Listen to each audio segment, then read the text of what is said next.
Dan insya-Allah pada pagi ini kita akan mengupas pada fasal yang kedua, ya.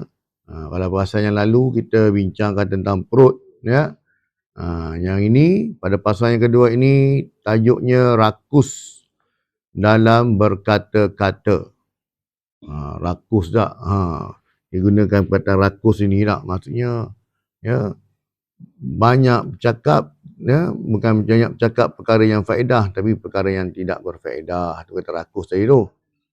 Kata pengarang ini, rakus dalam berkata-kata itu kelakuan yang dicela. Ya, ketahuilah bahawa rakus dalam berkata-kata itu kelakuan yang dicela yang wajib atas kita menjauhinya. Kerana apabila seorang itu rakus dalam berkata-kata, nescaya keluar daripadanya perkataan yang sia-sia. Ya, dan berkata-kata dengan yang sia-sia itu menyebabkan gelap kolbunya, maksudnya gelap hatinya. Sebab setiap perkataan yang kita sebut itu, ya, dia ni bukan menjadi doa lah kan, tapinya kadang-kadang kita tak sedar perkataan yang disebut itu berunsur takabur, berunsur ada ujub dekat situ, ya. Jadi bila perkataan kita keluarkan itu, ya, berunsur takjub ataupun ujubnya itu, maka Allah Ta'ala akan uji kita. Sebab tu orang kata jangan cakap besar tak? Ya, jangan cakap besar, nanti memang Allah bagi ya. Biasanya kalau orang jangan suka cakap besar ni, Allah akan bagi terus. Ya, tak serang akan datang, dia akan sedar balik. Oi, patutlah kan, ni aku cakap besar hari tu, Allah tu bagi tak? Jadi bahkan banyak berkata-kata itu menjadi sebab bagi mati hati atau kolbu itu. Dan kerana itu Rasulullah SAW bersabda dalam bab membesarkan masalah lidah ini, kan, sabda Nabi SAW, sakilatka ummuka wahal yakabbu annasu ala wujuhihim aw qala manakhirihim illa hasaidu alsinatihim. Maksudnya, ibumu kehilanganmu dan tiada, ya, disembamkan manusia atas muka mereka atau katanya hidung mereka, melainkan yang dituaikan oleh lidah mereka, yakni perkataan mereka. Betul dah sebut tadi tak? Ya, orang yang mana dia berkata-katanya ini, apa yang dia cakap nanti itu yang dia akan hasilkan. Kalau duk cakap tentang buruk orang, maka keburukan itu akan patah balik pergi dekat dia. Kan? Tetapi kalau dia cakap benda-benda yang baik, kebaikan pun akan datang pada dia. Dan sabda Nabi SAW lagi, man kana yu'minu billahi wal yaumil akhiri falyakul khairan aw liyasmut. Maksudnya, siapa yang beriman kepada Allah Ta'ala dan hari akhirat, maka hendaklah ia berkata yang baik. Cakap yang baik ya. Kalau tak boleh cakap yang baik, hendaklah ia diam. Dua tu je lah. Kadang-kadang bila perkataan kita ni, kalau kita rasa perkataan kita ni boleh memberi manfaat pada orang, maka cakaplah. Tapi kalau kita rasa perkataan kita ini menyebabkan orang bergaduh, orang berbala, orang saling sindir, menyindir, maka tak payahlah cakap. Lebih baik diam je lah. Tak? Lebih baik diam. Jadi kita fikir dulu. Sebab tu orang kata, kadang-kadang lidah ini mendahului akal. Dia tak fikir tak? Dia sebut je lah, dia tak kira lah orang yang mendengar tu, ya, akan menyebabkan orang tu marah ke, sakit hati ke, dendam, dia tak kira yang tu. Kan? Kecuali perkara yang hak, perkara yang benar. Ya, itu pun Rasulullah sarankan, Quran pun sarankan, walaupun perkara tu benar, sampaikanlah dengan baik. Kan? Sampaikanlah dengan baik, bukan dengan cara kita memaki hamun, bukan dengan cara kita marah, walaupun dia buat salah. Kan? Walaupun dia buat salah sekalipun, tegurannya itu. Dia hendaklah berhikmah. Kan? Ud'u fi sabi rabbika bil hikmah wal mau'izatil hasanah. Ajak orang ke jalan Tuhanmu dengan hikmah, dengan kebijaksanaan, dengan lemah lembut, dengan tengok pada karakter orang tu. Ya, dan juga tunjukkan kita ni contoh teladan yang baik. Wajadilhum hiya ahsan, dan berjidallah, berdebatlah dengan mereka, itu jalan terbaik. Kalau kita dah ajak cara elok, maka dia duduk bantah-bantah lagi tak, maka kita berdebat, kita mukakanlah hujah kita. Kenapa aku dilarang? Kenapa dilarang? Bukan aku sebab suruh, agamanya suruh. Kan? Itu cara dia. Bukan dipamerkan dengan bentuk emosi, kemarahan, maki hamun dan juga sebagainya lah. Ya, ni tak ada dianjur pun. Ya, menzahirkan demikian. Dan sabda Nabi SAW, man yatawakkal li bima baina lihyaihi wa rijlaihi atawakkal lahu bil jannati. Maksudnya siapa yang menjamin bagiku apa yang ada di antara dua tulang dagunya. Dua tulang dagunya, mulut kita ni. Antara dua kakinya, kemaluan dia. Maka akan menjamin baginya syurga. Ya. Orang yang menjaga perkataan, orang yang menjaga maruah diri dia ni, maka dia akan masuk syurga. Kan? Kita selalu sebut kan, Rasulullah jamin. Ya, Allah Ta'ala pun jamin orang yang menjaga lidah, menjaga maruah diri, kemaluan dia dan sebagainya lah. Maruah diri lah tu. Maka bagi syurga. Kita fikir-fikir balik kan, ya, okeylah kita faham. Lidah ni memanglah kadang-kadang setengah orang dia bercakap pun, dia tulis orang pun. Orang kata apa, dia punya mulut tak ada insurans kan. Ikut dia je lah. Sebab dia kata orang boleh, orang kata dia tak boleh. Ada orang macam tu.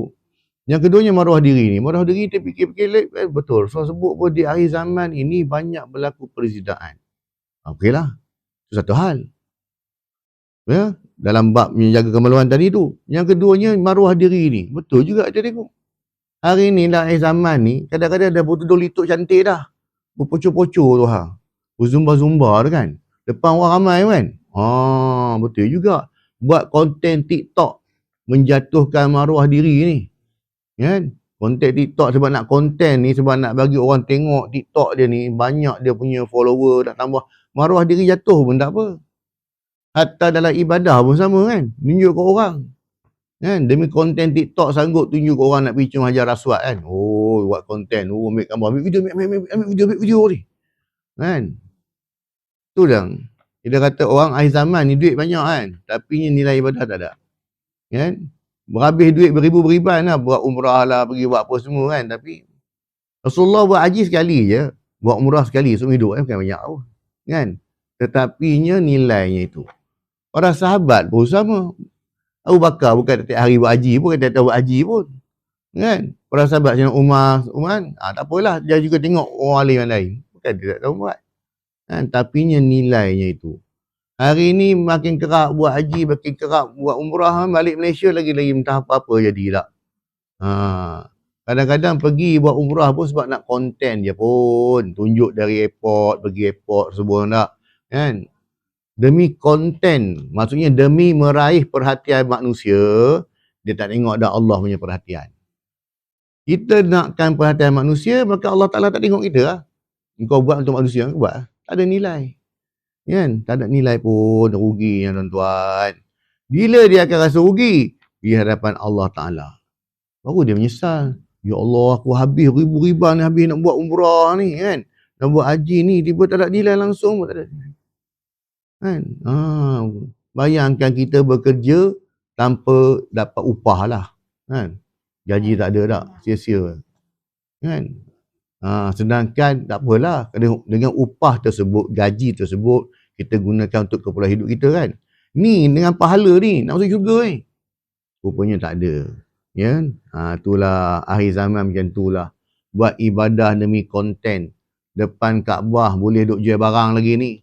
Rasulullah dah sebut, siapa yang berjual beli dalam masjid, doakan dia bankrupt. Doakan dia bankrupt. Jangan bagi untung pun. Ni, kan? Ni depan Kaabah lagi, dia buat konten live. Tuan-tuan, guna lotion saya, tuan-tuan tak? Lotion pemutih lah, kuputih lah, apalah. Demi konten, demi nak ni. Itulah akhir zaman ya. Orang ya, ilmu ni kurang, tak nak untuk ilmu. Tu yang masalah, ya. Dan ilmu pun tak ada, ilmu tasawuf pun tak ada, akhlak adab pun tak ada. Ke laut semua tak.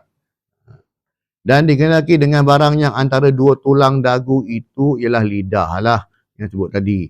Dan barang antara dua kaki itu ialah kemaluannya. Ya, jaga dua ni. Rasulullah sebut dua. Bukan dekat dua dah, lebih lagi tak. Tu sebut tadi tak. Tentang sebut istilah kemaluan itu ialah maruah diri dan juga kemaluan itu sendirilah. Akhir zaman banyak berlaku perzinahan. Akhir zaman ini so pun sebut. Akhir zaman wanita ni dia berpakaian tapi telanjang. Apa maksudnya? Ialah dia pakaian yang mana ketat, menampak bentuk tubuh badan. Dia pakai tudung pun, tapi tudungnya itu macam bonggol unta. Kan? Dia bagi yang tinggi berkaung. Dia berapa bagi tinggi Bubur cekak apa dah?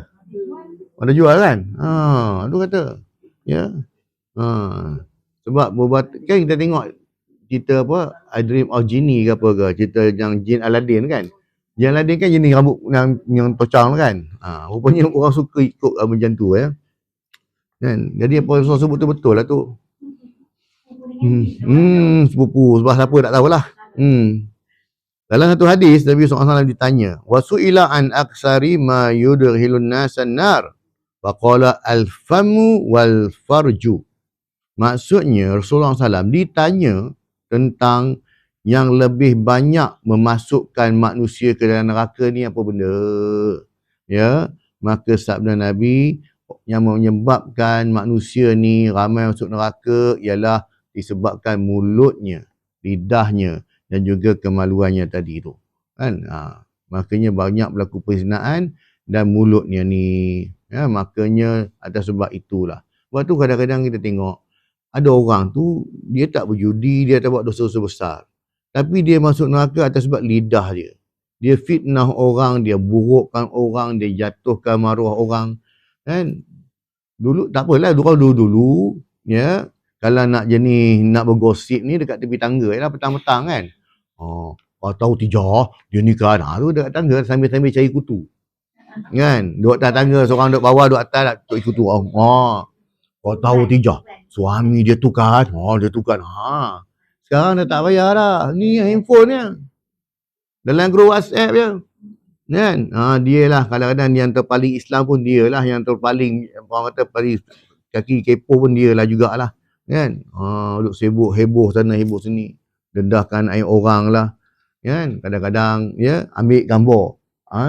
Upload masuk dalam WhatsApp. Ambil gambar aib orang tu. Kan? Dengan tujuan apa? Dengan tujuan untuk menjatuhkan maruah dia kan. Ini antara penyebab masuk neraka free je. Dia tak minum arak, dia tak berjudi, dia tak bunuh orang pun, tapi masuk neraka juga sebab tadi mulut lah. Kan? Kerana mulut santan binasa, kerana mulut badan binasa. Mulut punya hal. Man kasura kalamuhu kasura saqtuhu, wa man kasura saqtuhu kasurat zunubuhu, wa man kasurat zunubuhu fannaru aula bihi. Rawahu Daruqutni ni. Maksudnya siapa yang banyak perkataannya, dia banyak cakap, nescaya banyaklah tersalahnya. Kan? Banyak cakap, banyaklah salah. Sebab bila mana perkataan mendahului akal, main sebut tak? Kecuali cakap kata agama lah kan. Kita baca kitab lain lah. Ini jenis bercakap. Kan? Kadang-kadang fakta dia pun dah tersasar kan. Jadi bila banyak tersalah ini, dan siapa yang banyak kesalahannya, nescaya banyaklah dosanya. Dan sesiapa yang banyak dosanya, maka api neraka itu lebih utama dengannya. Itu yang dia tak nak tu. Ya? Api neraka itu lebih utama bagi orang macam ni. Ketahuilah bahawa bagi lidah itu banyak kebinasaannya, tetapi memadai bagimu dengan beramal satu ayat Al-Quran yang mulia tertolak kesemuanya, iaitu firman Allah SWT, la khaira fi kathirin min najwahum illa man amara bi sadaqatin aw ma'rufin. Surah Nisa ayat yang ke-114. Maksudnya tidak ada kebaikan pada kebanyakan bisikan-bisikan mereka, kecuali bisikan-bisikan orang yang menyuruh bersedekah atau berbuat baik. Kita cakap tadi, Nak cakap perkataan yang baik-baik, perkataan yang mengharmonikan orang. Kan? Mengharmonikan orang dalam bulan Ramadan ni kan. Ya, tenang-tenang je. Kan? Harmonikan suasana tu. Jangan duduk panas-panas sangat kan. Maksudnya tak pecah belah orang, tak pecah belahkan orang, gaduh orang dalam bulan Ramadan ni. Jadi makna ayat ini, engkau tiada berkata-kata pada apa yang tiada memberi manfaat kepadamu. Dan engkau simpankan perkataanmu itu pada sesuatu yang memberi faedah. Kalau benda tu dah cakap lah, tak usah lah. Kan? Kalau perkataan itu sekadar nak bagi orang ketawa, nak peli-peli orang, nebakkan nak condemn orang tak. Orang kata-kata nak bahan orang kan. Makanya tak payahlah. Ya. Maka padanya itu ada kelepasan daripada kebinasaan dunia dan akhirat. Dikehendaki dengan apa yang tiada memberi manfaat itu. Maksudnya perkataan yang tak beri manfaat ialah perkataan yang jikalau ditinggalkannya, nescaya tiada luput dengannya pahala akhirat atau faedah dunia yang sangat dihajatkan. Dan siapa yang menyimpan perkataannya pada yang bermanfaat, nescaya sedikitlah perkataannya. Sebab itulah bercakaplah sekiranya perlu tak. Bercakap jika perlu, bukan suruh diam tak. Tengok pada keperluan tempat nak bercakap. Kan? Maka hendaklah engkau fikirkan pada ketika engkau berkata-kata dengan sesuatu yang tiada berfaedah, bahawa jika engkau menyebut nama Allah SWT ganti pada perkataan yang tiada berfaedah itu, nescaya ia adalah keuntungan yang sangat besar. Daripada kau duduk sibuk gosip orang, cerita buruk orang, ambil kau berzikir lah. Kan? Baca Quran pun bagus. Yang terbaik baca Quran kan. Sebab berzikir lah. Pergilah istighfar. Banyakkan istighfar. Kerana zikir pada Allah itu merupakan seketul emas. Dan perkataan yang tiada berfaedah itu merupakan seketul tanah yang keras. Tanah keras ni tanah pokok tak boleh. Ya. Maka bagaimanakah boleh orang yang berakal itu meninggalkan ketulan emas dan mengambil ketulan tanah yang keras. Ini pengarang bagi perumpamaan tak? Ini jika perkataan itu tiada dosa padanya, maka jika perkataan itu ada dosa padanya, nescaya rugilah ia dengan sebab meninggalkan ketulan emas dan mengambil gantinya seketul bara api. Kadang-kadang kita tak sedar. Perkataan itu biasa kita sebut mengumpat lah. Mengumpat ini ialah kita menyebut kekurangan orang, yang mana kekurangan itu orang tu tak suka dengar. Kan? Jadinya bila dengar perkataan itu mengumpat lah tu. Jadi bila kita cakap depan dia itu kritik. Bila sebut belakang ni dia mengumpat. Jadi bila sebut mengumpat itu, walaupun perkara itu benar. Seperti mana Sayyidatina Aisyah datang seorang pengemis minta sedekah lah. Maka dia bagi. Waktu dia pergi tu Rasulullah keluar tengok kan. Apa kata Sayyidatina Aisyah? Pendeknya orang tu. Kan? Rasulullah kata apa? Engkau telah mengumpat. Betul lah saya cakap dia pendek. Takkan dia tinggi. Dia pendek kan pendek. Betul. Tapi kalau kau cakap depan dia suka tak dengar? Kan? Engkau telah mengumpat. Tapi masalah kita hari ni, kita bukan cakap mengumpat. Kita tambah ajinomoto. Kicap tamin semua ada masuk alam. Fitnah lagi. Tak? Semua keturunan pendek-pendek tu pasal dia pun pendek. Kan? Itu sebab dosa dulu. Dia atuk dia dulu. Cerita habis lah. Kan? Jadinya itu sebab dia di fitnah. Itulah menyebabkan daripada asalnya mengumpat tu perkataan yang benar, dia tambah jadi fitnah. Fitnah tu yang dosa tu. Al-fitnah tu asyaddu minal qatli. Kan? Fitnah tu lebih teruk daripada membunuh. Tu yang kata tadi. Dia asalnya ngumpat je. Dia cakap benda yang benar. Tapi datang spekulasi. Kan? Orang sebelah tu, dia baru tukar perabot tu. Kan? Tu lah, betul lah. Dia tukar perabot, betul lah tu. Mari spekulasi, ajinomoto. Mana dapat duit dia tu lah. Laki kerja gaji baru 1,500 tu perabot jati dia beli tu. Ini mesti tikam ekor, dia menang ekor. Pula dah. Itu kata fitnah. Biasanya kalau mengumpat ini, memang dia akan bawa kepada fitnah. Biasanya, kebiasaan memang akan menjurus ke arah tu. Jadi kita potong awak tak payahlah. Kan? Dia akan datang macam tu je lah. Perkataan yang pertama tu, orang kata apa, dia punya perasa yang pertama tu betul. Tapi bila masuk yang lanjut, dia dah nambah dah tu. Itu yang kena pula, ada pula kawan tu balas balik pula. Oh, memang sedap lah. Kan? Itu yang Allah sebut. Ya, dalam Quran pun sebut, adakah kamu suka memakan daging saudaramu? Kan? Bila mana kita mengumpat tambah dengan fitnah ni tak, ibarat kita makan daging saudara kita ni. Kan? Makan daging manusia tak? Makan daging kambing okey juga kan? Ini daging manusia yang makan, mentah-mentah pula tu. Dan yang demikian itu adalah kerugian yang sangat besar lah. Sepatutnya dia ni manfaatkan dengan berzikir, terutama dalam bulan Ramadan ni kan. Makanya tak payahlah kita kurang-kurang lah. Tinggalkanlah kan, yang terbaik. Kadang-kadang mengumpat tu. Antara perkataan yang tiada memberi faedah. Apa dia? Maka antara perkataan yang tiada memberi faedah itu, yang pertamanya menceritakan segala perjalanan dan kelakuan, makanan segala negeri dan segala adat manusia. Kemudian yang kedua, menceritakan segala kelakuan manusia dan kelakuan perniagaan dan perusahaan. Ya, perkataan yang tidak memberi manfaat lah. Tak ada apa-apa pun, tak. Kemudiannya kadang-kadang dia pelecehkan pula, tak. Jadinya itu antara perkaranya lah. Maksudnya tidak ada sumber ilmu kat situ, tak ada apa-apa pun. Kan? Inilah antara yang banyak diperkatakan oleh manusia padanya. Betul lah tu. Tambah bulan Ramadan kan. Oh, tunjuk konten buat air apa? Oh, air sirap Bandung, buah soda lah.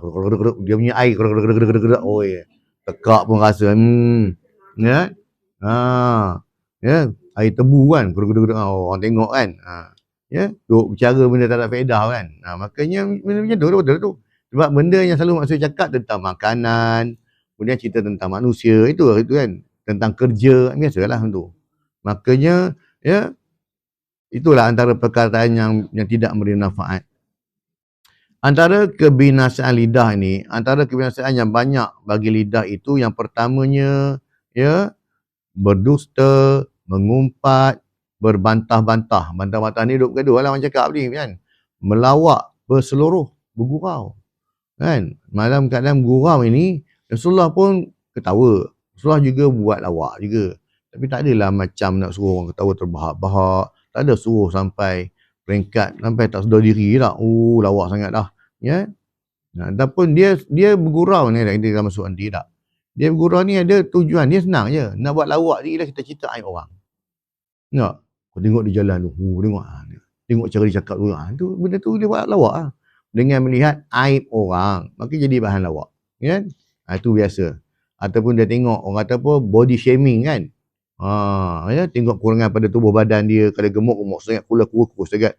Kan? Gemuk macam tong, kurus macam tiang, macam-macam lah. Silah ni. Kan? Jadi yang pertamanya berdusta. Ya, benda yang biasa lidah buat ni berdusta. Iaitu, dia menghabarkan sesuatu dengan menyalahi apa yang sebenarnya. Dan yang dia nampak lain, yang dia cerita tu lain. Ya. Makanya sama ada dia bersengaja ataupun tidak. Kan? Sebab itulah dalam bab berdusta ini, ya, jangan orang yang suka berdusta ni sebab apa? Pertama, dia nak bela diri dia lah. Dia buat benda tu, dia dah pecahkan benda tu. Jadi nak mengelakkan daripada ni, dia tuduh orang lain buat. Kan? Ataupun dia nafikan bukan saya buat kan. Dia bohong. Kan? Yang nayanya bila dia tuduh orang lain, itu dah fitnah. Kan? Dia dah pecahkan tu benda. Macam mana buat ni kan? Alamak, orang dah datang ni kan. Maka, kalau dia kata bukan dia buat, dia pun tak tahu siapa buat. Okeylah. Maksudnya, walaupun dia berdusta, dia tetap menanggung satu dosa je lah. Dapat juga dosa. Tapi kalau dia dah berdusta, kau fitnah orang pula. Dia ni aku rasa jadi sebab dia yang datang awal tadi. Ni Cik Bedah ni, dia datang awal, dia yang buat ni. Kat pasal lah. Kan? Cik Bedah dapat pahala free dah tu hal. Orang fitnah dia tu hal kan. Jadi tu, kan? Dia antara tu sebab kata jangan berdusta tu. Dia tidak ada istilah, dia tipu keramli ke tak? Bohong sunat kan. Ya. Yang boleh bohong ni dalam perkara kita nak mendamaikan orang. Tu boleh bohong. Boleh berdusta. Diorang ni dah musuh lama dah ni. A dengan B ni. Kita nak bagi diorang baik ni. Sebenarnya bulan Ramadan raya ni. Kan? Dah 4 kali raya dah kan. Tengok muka sama lah. Tak adalah, walaupun mari surau sama-sama ni kan, duduk sini, seorang duduk sana, seorang duduk sini tak. Tak ada buat apa. Jadi kita macam mana cara nak buat ni? Maka kita gunakan helah lah. Kan? Bohong. Berdusta untuk, dengan tujuan nak baikkan. Padahal tak betul pun. Kan? Tapi tujuan dia baik. Dia dah baik orang tu, Alhamdulillah. Yang dah okey semua dah, baru cerita balik. Wah, Alhamdulillah korang dah baik semua balik dah kan. Aku nak bagi tahulah kan. Kalau nak bagi tahu tak bagi tahu tak apa. Kan?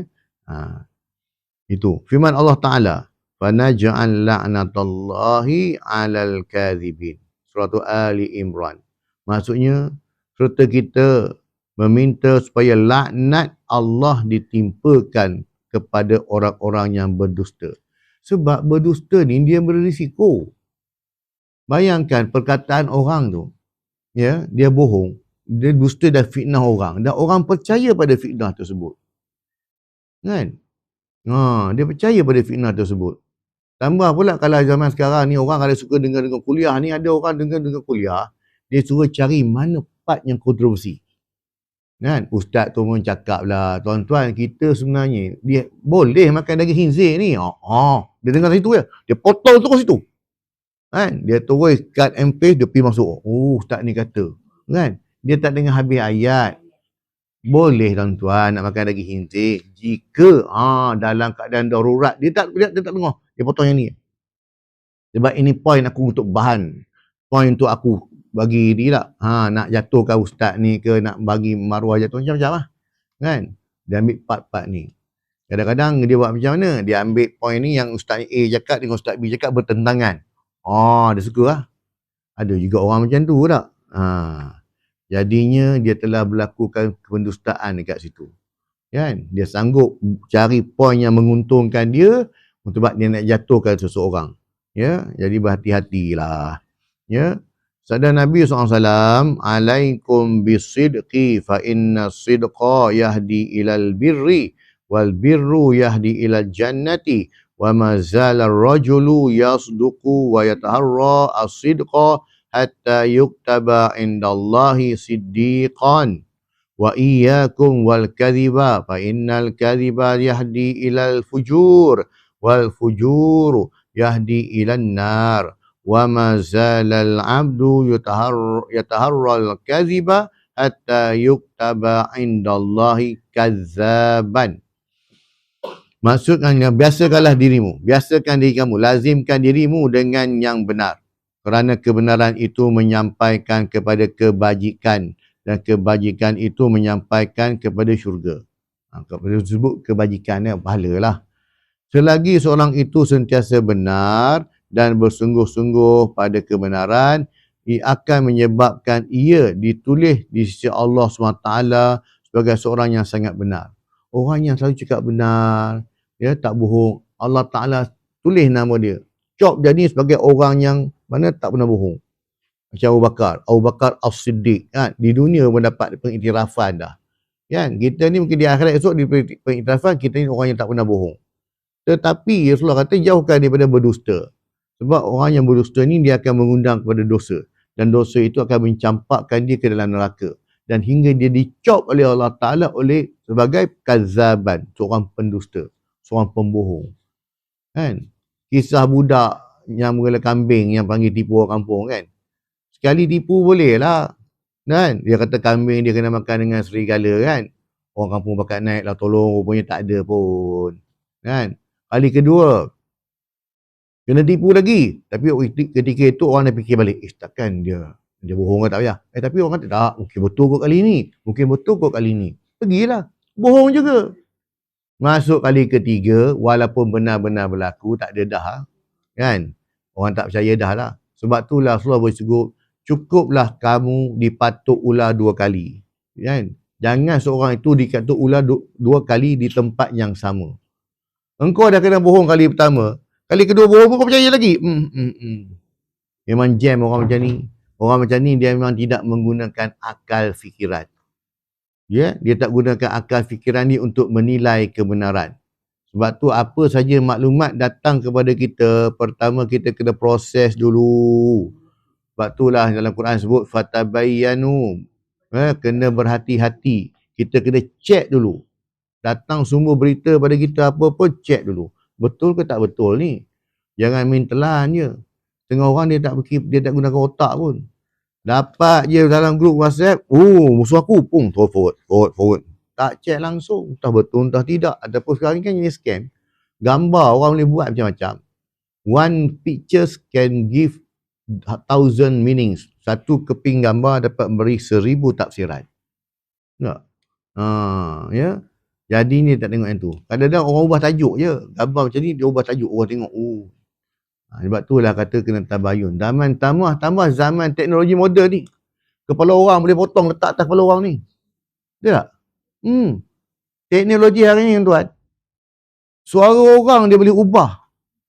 Saya tengok dalam TikTok tu yang suara Siti Nurhaliza. Ingat Siti Nurhaliza? Rupanya jual barang. Kan? Tapi suara Siti Nurhaliza. Kan? Boleh buat sekarang ni. Jangan pelik tu kata teknologi hari ni, dia panggil teknologi artificial intelligence kot, AI kan. Hati-hati tuan. Ya, esok orang nak penayar kita ni, kalau suami isteri ni, dan tengok dia nak burukkan suami kita ke apa, dia boleh ubah tuan. Dia boleh ubah. Dia boleh buat punya. Kita sendiri dia boleh buat. Berhati-hati ni. Sebab dia teknologi, dia tak boleh kawal. Kita halang di Malaysia pun, luar negeri dia akan masuk. Benda tak boleh kontrol. Memang anytime dia boleh fitnah orang. Kan? Dan suara tu keluar tu sebiji sama. Dan muka pun cakap sama. Sebab tu orang kata kadang scam ni kan. Dia buat macam bagi dalam video tak. Kan pakai TikTok sekarang dah boleh buat. Ubah muka kan. Nak jadi syarohan pun boleh. Kan? Kalau dalam TikTok je syarohan boleh tak? Tak ada masalah kan? Dia buat benda tu. Kita yang kurang ilmu ni kita pun mudah percaya kan. Antara cara orang buat sekarang apa dia? Dia buat kata kena colek lah. Dia kena colek sekarang buat cakap. Suara-suara dia. Kan? Tapi nya bukan dia kan. Jadi hati-hati. Ya. Jadi sebab tu dah akhir zaman ni kata zaman fitnah. Kenapa Rasulullah sebut akhir zaman fitnah? Sebab fitnah ini ialah kita tak dapat membezakan antara benda yang benar dengan benda yang salah. Kecuali kalau kita betul-betul mendalami dia, kita semak betul-betul baru kita tahu. Akhir zaman ni orang tak sebab dah. Orang tak tengok pun. Dia tahu tak, takkan aku bohong, kau tengok ni gambar dia kan, ni gambar dia kan, ni kan. Kau nampak dia depan kedai 2 ekor ni, kau nampak ni. Ya, berjubah saja je dia tengok. Kau nampak ni. Kan? Dia boleh ubah kan susah pun. Dia crop je. Gambar kau tu, daripada gambar keluar masjid, letak gambar keluar kedai 2 ekor. Dan bayar apa? Boleh buat. Kita pun tak nak beza. Dah betul atau tidak. Hanya orang yang pakar dapat tengok. Ni bukan. Jadi tu hati-hatilah. Kan? Jadi kita kadang-kadang kita ni dengan bangganya tengok benda-benda yang mana menguntungkan kita, merugikan pihak lawan, contoh kata tak. Benda ni boleh bahan kat aku ni. Bagi. Padahal kita pun tahu benda tu benda-benda scam. Kan? Contoh apa ya? Saya pun tak pasti. Yang baru ni dia orang kata yang kilat petir di atas Burj Khalifa Palestin. Yang kata ada bendera Palestin kan. Ini amaran kota Palestin keluar kan. Orang pakai sebarkan hantar kan. Pakai ni. Nanti ya. Memang dia ada dia punya apps dia. Benda boleh buatnya. Ya. Jadi saya kata tak. Ataupun kadang-kadang kita kena hati-hati. Contoh apa lagi dia? Contoh yang kata hantar bantuan ke Palestin. Kita pun tahu nak hantar bantuan makanan ke darat pun tak boleh. Tiba-tiba orang kata hantar ke udara tak. Dia lepaskan bantuan makanan kan. Okay, fine. Dia dua kemungkinan. Pertama mungkin dia lepas bantuan tu mungkin di luar pada Gaza lah. Orang lain lah. Jadi tak kacau. Kot. Kita andai macam tu. Kan? Yang keduanya memang usaha nak lepas udara tu. Tak ada kebenaran pun. Kalau jalan darat pun tak boleh. Kan?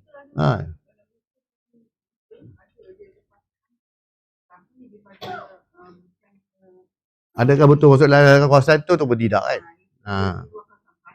Yes. Itu kita tak nafikan tu kata. Tapi yang kita ni pula, sebab betul kita memang prihatin lah. Pada kita, Alhamdulillah sampai bantuan. Kadang-kadang tu propaganda pihak lawan. Untuk menutup mata orang Islam, kata, kan, walaupun kita bunuh-bunuh pun, tengok bantuan sampai. Untuk menutup mata je pun. Jadi orang Islam ingat, Alhamdulillah sampai juga bantuan makanan. Padahal itu propaganda je. Kita kena faham itu je lah. Propaganda. Jadi itu kata, tujuannya untuk apa? Walaupun, padahal memang diorang kena, setiap hari kena bunuh ni. Ingat yang terbaru ni kan, duk saja jalan berbung kena bunuh. Bom, tak tahu pasal. Kan? Dan Israel Anatullah ini, dia punya jahat, dia lah orang kata kejahatannya hari ni kalau kita tengok, kita baca Quran, kita baca zaman Fir'aun dia bunuh anak-anak Bani Israel, dia bunuh macam tu je dah, hari tak ada dah. Semua dia balun, lelaki perempuan pun. Kalau zaman Fir'aun dia hanya bunuh anak lelaki je tau. Sekarang tak ada dah. Dia borong semua. Dalam perang Islam dah kata dah, jangan bunuh wanita, jangan bunuh orang awam, orang-orang tak salah, civilian tak ada salah. Tak ada, ini yang dia cari. Sebenarnya tengok apa kau boleh buat aku. Apa kau boleh buat. Kan? Dan saya pun dah sebut minggu lepas kan. Ya memang betul. Dia kan memang dah pada peringkat yang terakhir dah, bualah lah. Orang kata kalau lembu kena sembelih ni, kira nyawa lah dia lah. Jadi dia balun sungguh-sungguh lah. Sebelum turunnya Imam Mahdi, turun Nabi Isa, dia akan hancur, memang dia akan hancur. Kan? Sebab tu janji. Itu janjinya. Dan Rasulullah sebut, itu janji. Jadi janji ni mustahil akan dimungkiri kan. Cuma sekarang ni peluang untuk diambil sebab orang Islam dalam keadaan lemah. Kita dalam posisi yang lemah. Di atas sebab itulah kenapa kita ni teruskan berdoa. Saya sebut kan. Kita ni umpama burung pipit je lah. Sebab kita buat apa yang kita buat untuk jawab depan Allah sahaja. Kan? Nak jawab depan Allah je. Apa kau buat ketika saudara kau dibantai, saudara kau dibunuh, apa kau buat? Itu yang nak bagi tahu yang tu je lah. Ya? Itu yang pertama tadi, berdusta. Yang keduanya ialah mengumpat. Iaitu engkau menyebut tentang saudaramu dengan perkataan yang dibencinya. Itu saya kata tadi. Bukannya tak betul-betul. Memang dia pendek pun. Tetapi dia suka ke perkataan itu kalau dia dengar. Sekalipun engkau benar. Sama ada engkau sebut kekurangannya pada dirinya, atau pada akalnya, atau pada perbuatannya, atau pada perkataannya, atau pada pada kainnya, atau sajalah semua ni. Sebab tu tadi berlawanan. Kita kalau kita nak kritik orang, kita pergi kritik depan-depan. Kalau kita nak puji orang, puji belakang-belakang. Tapi dia sudah tukar. Mengumpat belakang-belakang. Kan? Puji depan-depan. Puji depan-depan apa? Sebab nak bodek lah. Sebab nak ampu. Kan? Jadi, kalau nak puji, puji di belakang. Sebab orang yang puji di belakang ni nampaklah keikhlasan. Tapi kalau puji depan-depan, nampak sangat keampuan je tu. Nak kritik, kritik depan-depan. Teguran. Teguran pun cara betul lah. Bukan teguran itu dengan cara nak malukan. Ada orang, dia bila dia tegur tu, tegur dia macam ni kan. Dia, dia ni ada juga. Makanya dengan tujuan tersebut, dia nak mengaibkan orang, tu tak betul juga. Ya? Jadi teguran pun ada adab dia. Ini yang kata tadi ni, mengumpat. Firman Allah Ta'ala dalam surah Al-Hujurat, wala yaqtab ba'dukum ba'dan ayuhibbu ahadukum ayyakula lahma akhihi maitan fakarihtumuh. Dan janganlah setengah kamu mengumpat setengah yang lain. Adakah seseorang daripada kamu suka memakan daging saudaranya yang telah mati? Makan mayat tu tak? Jika demikian keadaan mengumpat, maka sudah tentu kamu jijik kepadanya. Yang tu ya. Yang ketiganya ialah ubat kepada adab ni. Diharuskan mengumpat. Mengumpat dilarang lah. Sifat mazmumah. Tapi ada tempat yang kita boleh mengumpat. Ketahuilah bahawa mengumpat itu haram. Secara ijma' ulama'. Kesepakatan ulama' semua setuju mengatakan perbuatan mengumpat itu haram. Melainkan pada 6 tempat diharuskan mengumpat padanya. Dengar Cik Bedah, 6 tempat ni ya boleh. Selain tu tak boleh. Cek betul-betul. Yang pertama, orang yang mengadu kepada pemerintah. Dia berkata si Anu itu menzaliminya serta menyebut kejahatannya itu depan pemerintah lah. Dan untuk mendapatkan keadilan. Maka diceritakanlah. Macam ni, dicerita habis semua tak? Dibenarkan. Yang kedua, orang yang meminta pertolongan pada menghilangkan maksiat, maka harus baginya berkata si Anu itu mengerjakan maksiat. Maka tolongkanlah daku pada menghilangkannya, dan ia menyebut nama maksiat itu. Pergi nak cegah maksiat ni, siapa yang buat ni? Orang tu usia, apa dia buat cerita. Itu dibenarkan untuk menghalang perlakuan maksiat. Ataupun rumah tu dijadikan sebagai pot dadah. Di KL hari ni tuan-tuan jangan pelik tuan-tuan.